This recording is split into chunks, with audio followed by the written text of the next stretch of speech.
This is Pet Life Radio. Let's talk pets.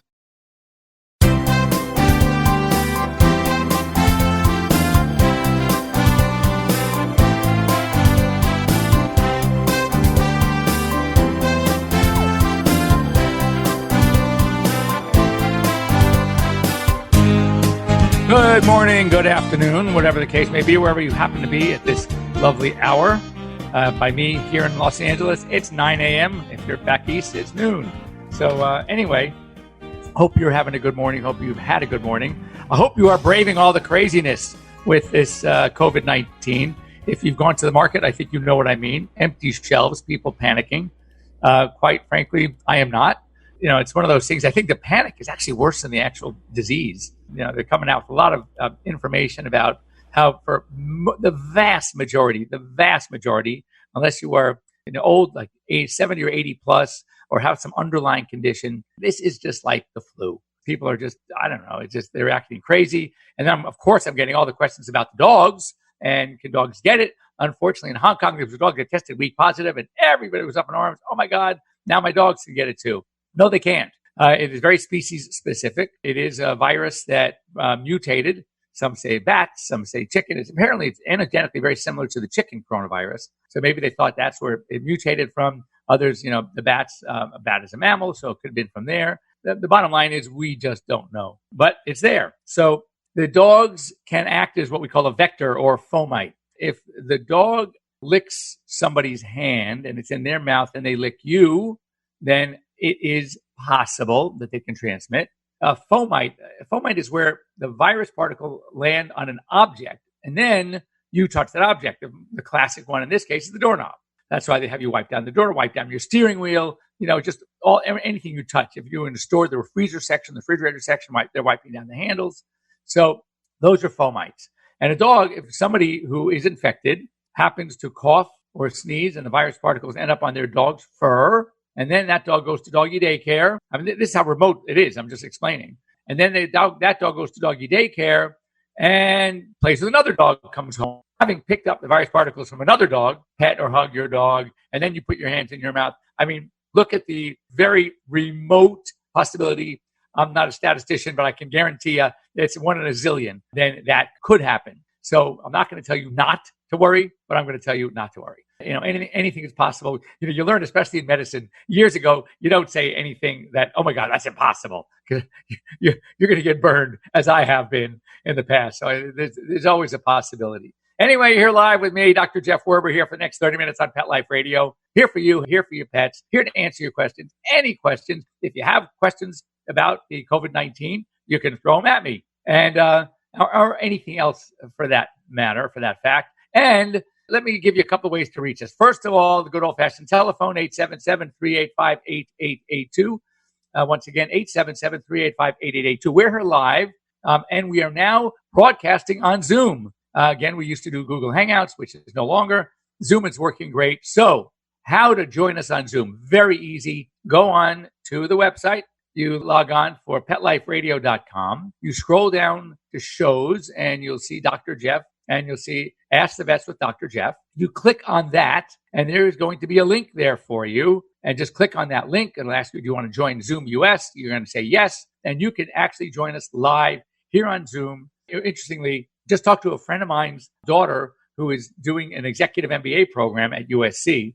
And because the schools are shut down, she has a class, and on Zoom, 80 people on Zoom. And it's really cool. And when you talk, it lights up and you can mute yourself. The organizer can actually mute anybody who they want to mute. So if you're in a classroom setting and someone's just talking way too much, you just have to mute them. Really cool. That's a market who join us here. First of all, would really like to hear from you and join us for any suggestions you might have about anything you want to talk about. I mean, I think of topics that I've done. There's one that I want to talk about because it showed up here on the AVMA Smart Brief. I really like to follow and educate everybody about things that are going on. So, but if you have something that is not included, something you're exhibiting right now or experiencing exclusively with one of your pets, now is the time to talk to me. You get free advice. You'll get free guidance, and it's great. I just took a call. This is funny. Talk about free advice and free guidance on my AirVet, my telemedicine platform, and it was a woman in Angels Camp in Northern California by the Sierras. And I'm figuring, okay, the dog, it was Teacup. So now when you hear the name Teacup, what are you thinking? You're thinking a cute little poodle or a cute little Yorkie or Morkie, something like that. No, so as I connect with her, and it's all on video chat, she's sitting there holding her 4-week-old goat, and goat name is Teacup, and she's nursing it, with a formula bottle. Now, mind you, I know a little something about goats. You learn them about in vet school. They're pretty easy, actually. They forage and everything, already eating grass. But it was just so funny because the last time I had experienced, this is a really cool story, actually. So when my kids were young. Now, given the fact that now they're 36, 34, and 28, young is a long time ago. So I think my oldest at the time was 10. So we're talking, 28 years ago. 26 years ago, a long time ago. So anyway, I am at a kids carnival and there was a petting zoo. That's cute, right? So I am looking at this, all sorts of little animals, and the kids are in the petting zoo pen. And I'm looking at one goat, and she is bearing down. She is having a tough time. Her belly is huge. And I say to the kid who collects the animals in the morning and brings them in that, I think this is a problem. You really should set her aside and keep an eye on her. Where'd you get her? Well, in the morning, he goes to the local farms and picks up some of these animals that people don't mind if they borrow for the day for the petting zoo. So I don't know, maybe a half hour later, I go check on this goat, and she is clearly in distress. So then all of a sudden you see the placenta coming out, and she is pushing and pushing. And I'm saying she's got some problems. So here I am. This is like early March, and I take my jacket off. I go into the back of the truck with, covered in hay. I don't have the gloves, I wasn't prepared for this. So I roll up my sleeve. I go up there, and sure enough, I feel the legs of a kid that is in breech. And I work and I finally pull this little thing out. And oh my God, it was the cutest thing. Meanwhile, all the kids, to heck with the petting zoo, they were watching a real live birth, which is not something they would have expected to see. So anyway, and this little thing, they get up pretty quickly, and they're very clumsily walking around and starting to nurse. And all of a sudden, Mama starts bearing down again. Oh my God. Kids, twins. She had twin kid goats, 2 of them born right there at the petting zoo. It was really, really cool. So that's about, I think, what did I say, 26 years ago? That was my last experience with a goat. So I get a call this morning. It kind of brings back all the old memories. Anyway, some things in the news, AVMA Smart Brief, AHA News Stat. We like to share it with you. So first of all, again, back to COVID. There's COVID-19 all over the place. This has replaced the problems with raw diets. So I already have a solution to raw diet. You'll hear about it soon. March 23rd, we're shipping out our first batch of food, and it is raw, but it's a lot of great twists to it. So we'll let you know. Anyway, no need to test your dogs for COVID-19. There's no evidence that it can spread the virus. Practice good hygiene. And if your dog is sick, then you want to see your vet. There's a possibility that it is something, but most likely not COVID-19. Anyway, just keep an eye on it. Now, what we're going to talk about, it was a story about people hear about plastic surgery for pets and they start laughing. I'm saving that one because I wanted to talk about that for the last part of the show. So this is interesting. We're, on this whole thing with farm animals, large animals. It's something that I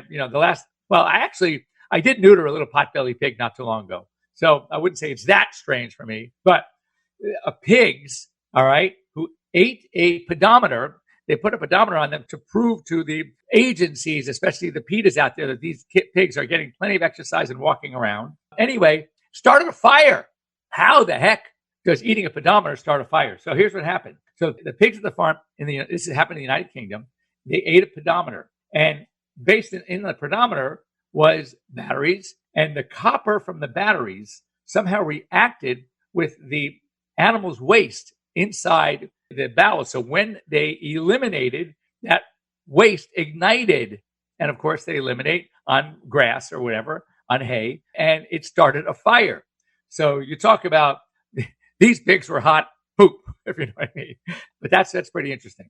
Next, back to the whole thing about the COVID-19. If you are planning, for whatever reason, to self-quarantine, all right, just make sure that you plan for your pets as well, because if you are going to pre-buy or have somebody go out or go to Amazon or whatever it is and pack up your needs, don't forget your pets. Make sure that if they're on meds, that they have a 2-week supply of meds, 2-week supply of food, any other supplies you may need. Don't forget that they need to be quarantined as well. Now, you hear often about the cone of shame.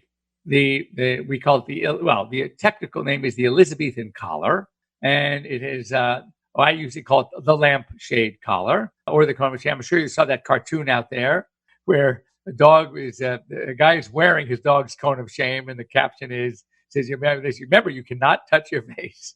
So this people hate them. The dogs clearly hate them. Sometimes it's difficult for them to eat. They walk around the house. They knock down the furniture. They all the expensive trinkets on the coffee table are now gone or broken. So what are some alternatives? So there's a long list. This came from one of the vet schools, and I'll just throw them at you. What are the alternatives? Well, inflatable collars. They're like inner tubes that they wear around their neck. They're much softer. They're more pliable, and they can still eat. They can't get around. It's almost like someone's in a car accident. You see them wearing that thing around their neck because it stops them from turning their head. Same thing with these inflatable collars. So they work actually pretty well. Neck restraints, they have other things. They do have collars that look just like the things that people wear. They're harder. They have little bars in them to prevent. They're different sizes depending on how long the neck is.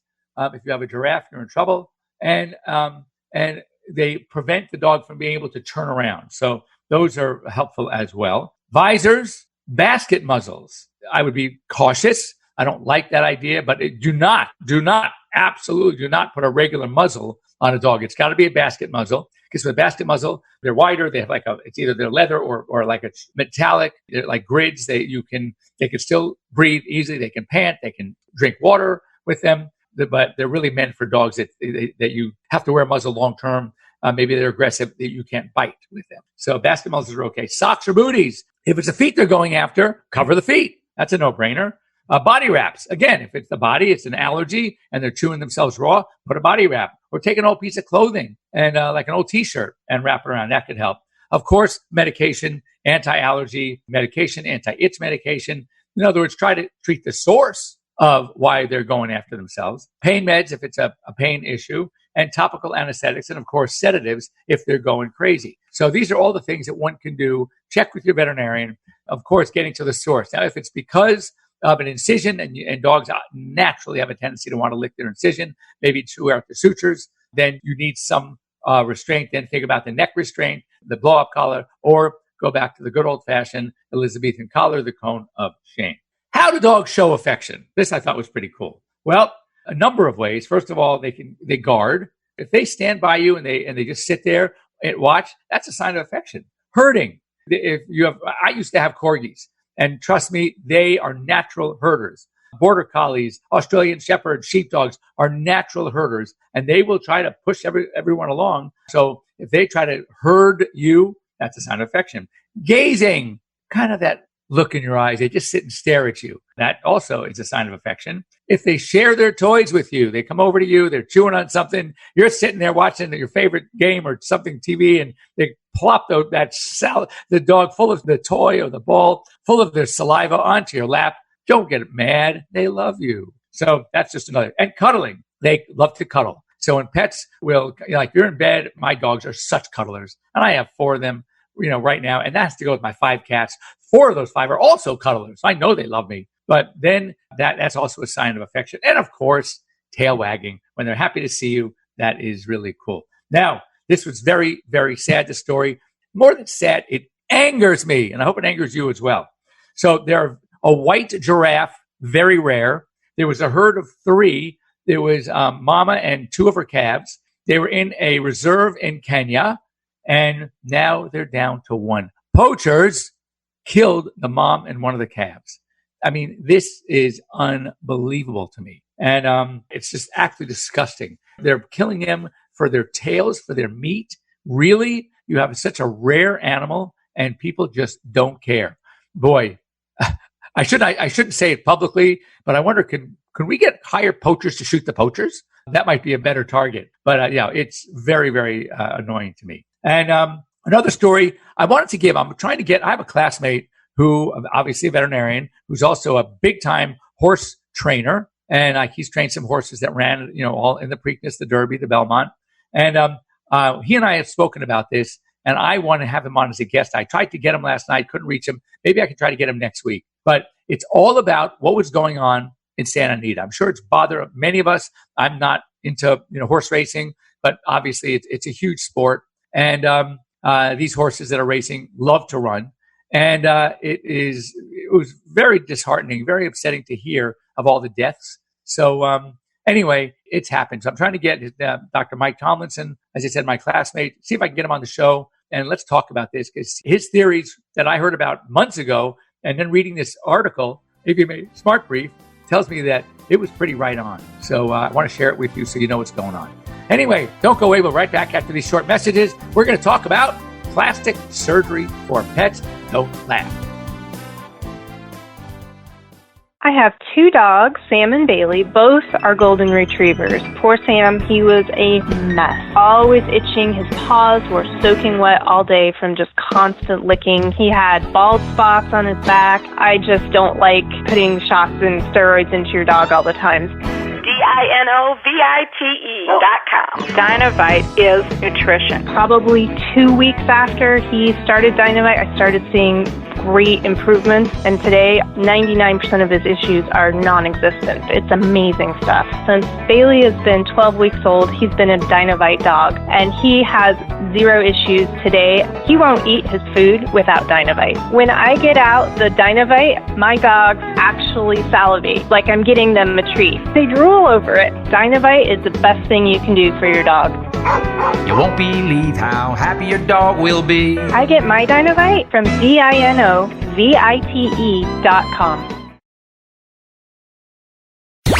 Let's talk pets Let's talk pets on Pet Life Radio. Pet Life Radio. PetLifeRadio.com.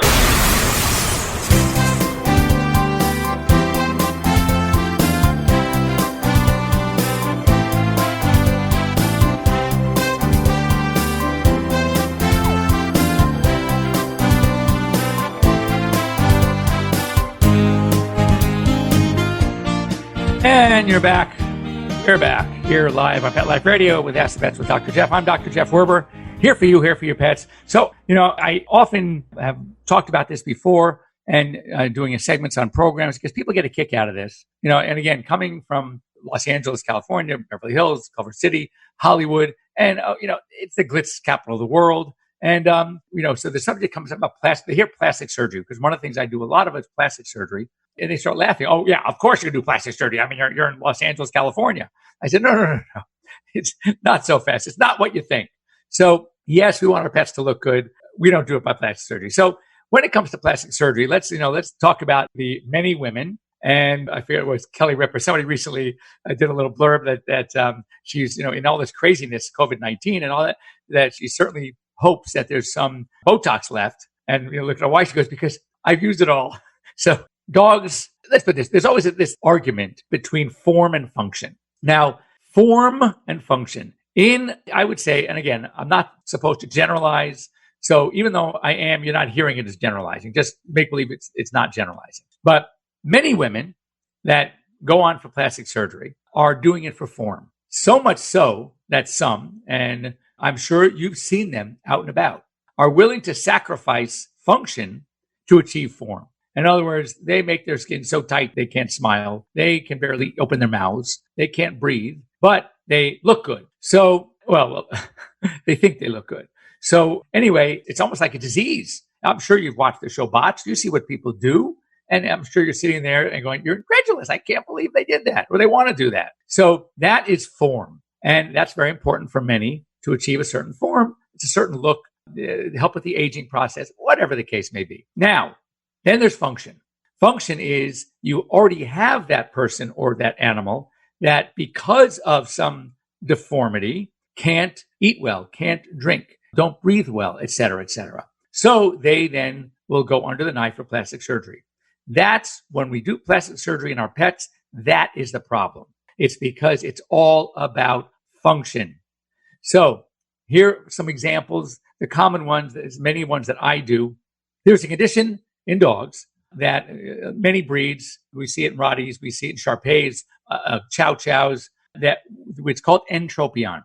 The eyelids are rolling inward because they're just large and heavy, the lids themselves. They roll inward, and the hair on the very edge or the eyelashes on the upper lid are rubbing against the eyeballs, the corneas, and causing a lot of pain and irritation. And so much so that they're squinting, they can't open their eyes, you get discharge. They are miserable. So we do an entropion repair where we evert the lids, bring the haired portion out on top and bottom, top or bottom, sometimes actually also on the sides to eliminate that pain and distress and to correct their vision, of course, because now they can see, but it really takes care of the severity of the pain that they experience because of entropion.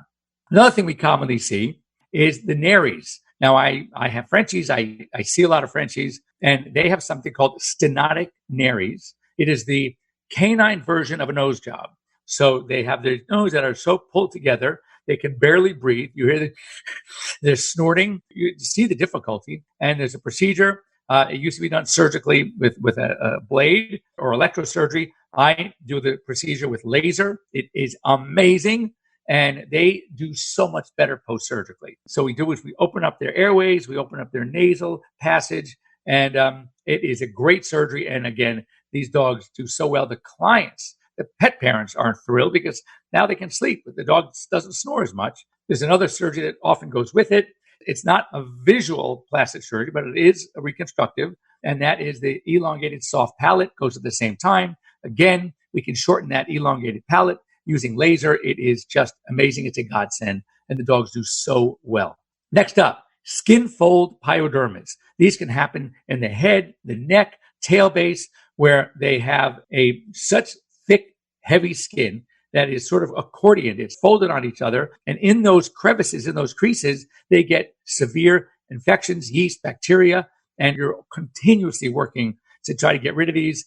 We do this a lot in Shar-Peis, Bulldogs. Bulldogs also have a very deep tail fold because the crook in their tail, it goes into the skin and then comes out again. And they need a procedure. It's kind of almost like a tail amputation and then recreate the little fold. So it looks like they have a tail, but you have to remove the tail. And again, these dogs are so much more comfortable after the surgery. So it's all about the function. It's all about how they feel, making them feel better.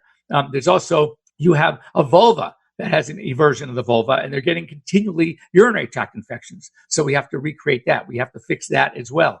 So these are the kinds of things when we talk about plastic surgery for dogs, we're talking about problems that they have, developmental, anatomical issues that need to be repaired to let them live normally, to let them be comfortable. And again, they feel so much better. Sometimes it's very obvious to some, like a person knows what a nose looks like. They might see the little difference in a nose that had the stenotic nares procedure. The tails, I'm telling you, they do so well afterwards. Skin folds, I've reduced a lot of skin folds. And what we try to do, just like any plastic surgery, we're going to have to cut away some folds. And we leave little creases anyway, because a lot of these dogs have creases. We try to make the suture line fit right down at the back, the bottom of one of those, just a crease. It's not a fold anymore. And so it looks like it's natural. It looks like it's there. When I had my facial surgery, when my dog bit me when I was 5, and I have a huge scar here, and what the doctor did, he kind of molded it where my smile line would be. So it looks like a smile line, and I smile all the time because of it, but actually it's a scar. And if you saw me up close and personal, you would see it starts over here, comes down my face, it comes all the way down here, and it looks just like a smile line. So that's the beauty of plastic surgery. It's trying to do very fine suture lines, not too tight, take the sutures out a little bit early so you don't have the railroad tracks. Again, in dogs, we don't have to worry about that as much because they have hair pretty much everywhere. And so from a cosmetic standpoint, we veterinarians are actually better off than plastic surgeons because we don't have to be as concerned about the scarring after the fact.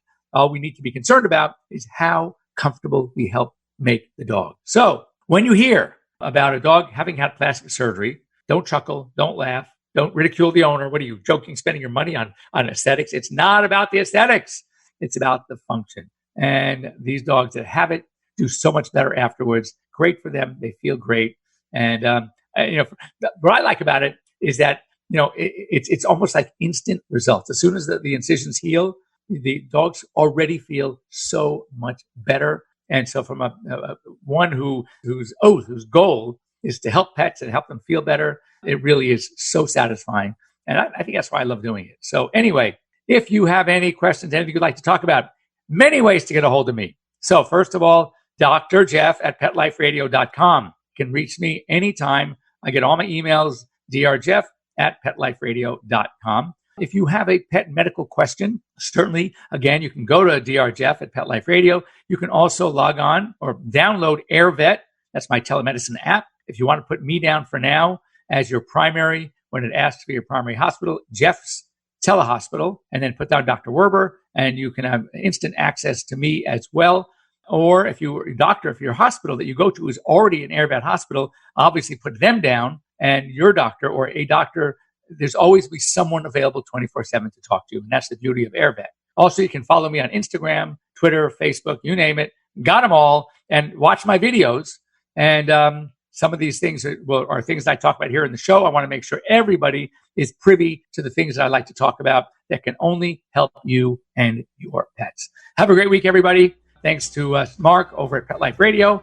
And we will see you all here next week. Have a good week. If you're in Southern California, stay dry. We have a week of rain coming. Ask me how thrilled I am. Anyway, we'll see you next week. Let's Talk Pets, every week on demand, only on PetLifeRadio.com.